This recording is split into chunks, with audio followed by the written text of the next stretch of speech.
নমস্কাৰ বন্ধু বান্ধৱীসকল, আপোনালোকৰ ভালনে? আপোনালোক সকলোৱে জানে আমাৰ অসমখন সোণৰ অসম বুলি কয়। আমি সকলো অসমীয়াই অসমখন সোণৰ কৰিব নিবিচাৰোঁনে? নিশ্চয়, কিন্তু কেনেকৈ? আচলতে সোণৰ অসমখন সোণৰ কৰিবলৈ এটকাও নালাগে। আপোনালোক সকলোৱে হয়তো নাজানে, ভাৰতবৰ্ষ স্বাধীন হোৱাৰ পিছত এতিয়ালৈকে 15জন প্ৰধানমন্ত্ৰী হ'ল। তাৰে 2-3বাৰকৈ হৈছে 2-4জনে। কিন্তু এনেকুৱা কম সংখ্যক মানুহ আছে 15জন প্ৰধানমন্ত্ৰীৰ ভিতৰত 4-5জনৰ নাম ক'ব পাৰিব। ইয়াৰ কাৰণ কি? এই কথাত মন দিয়ক। গাঁও বা চহৰত পঢ়া শুনা নকৰা 2-3জন মানুহক কেইজনমান ৰজা মহাৰজাৰ নাম ক'ব দিয়ক, নিশ্চয় পাৰিব। ইয়াৰ কাৰণ কি?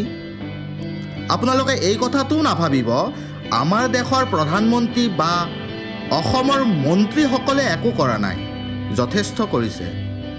ভাৰতবৰ্ষৰ জনসাধাৰণৰ কাৰণে এই 15জন প্ৰধানমন্ত্ৰীয়ে ইমান কাম কৰিছে, তাৰ যদি এখন লিষ্ট বনোৱা হয় হয়তো এমাহতো নহ'ব। তথাপিও এই প্ৰধানমন্ত্ৰীসকলৰ কৰ্মজীৱনীৰ কথা সাধুকথাৰ দ্বাৰাই আজিৰ ল'ৰা ছোৱালীক কিয় ক'ব নোখোজে?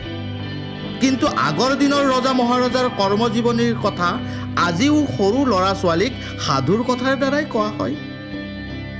কিন্তু ভাবকচোন, ৰামে ৰাৱণকহে মাৰিছিল, ধৃতৰাষ্ট্ৰই তেওঁৰ পুতেকক ৰজা কৰিব খুজিছিল, পাণ্ডুৱে এটা ভুলৰ কাৰণে বনবাসলৈ গৈছিল, জৰাসন্ধা কৃষ্ণৰ লগতহে যুদ্ধ কৰিছিল। আপোনালোকে এনেকুৱা বহুত ৰজা মহাৰজাৰ কথা জানে? তেনেহ'লে ভাবকচোন, জনসাধাৰণৰ কাৰণে আজিৰ মন্ত্ৰীসকলৰ দৰে কি কৰিছিল?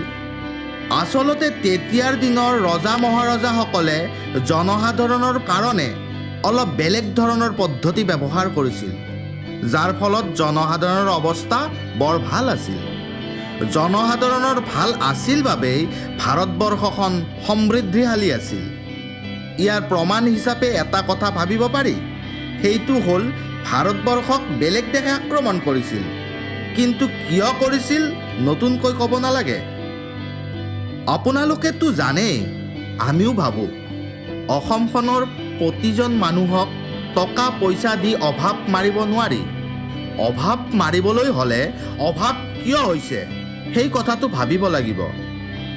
আপোনালোকে যদি আমাৰ এই ভিডিঅ'টো বুজি পাইছে, লাইক, কমেণ্ট আৰু শ্বেয়াৰ কৰক, যাতে আমি ভবা পদ্ধতিটো অসমৰ মুখ্যমন্ত্ৰী মাননীয় সৰ্বানন্দ সোণোৱালদেৱক ক'ব পাৰোঁ। ভাৰত মাতা কি জয়, ভাৰত মাতা কি জয়।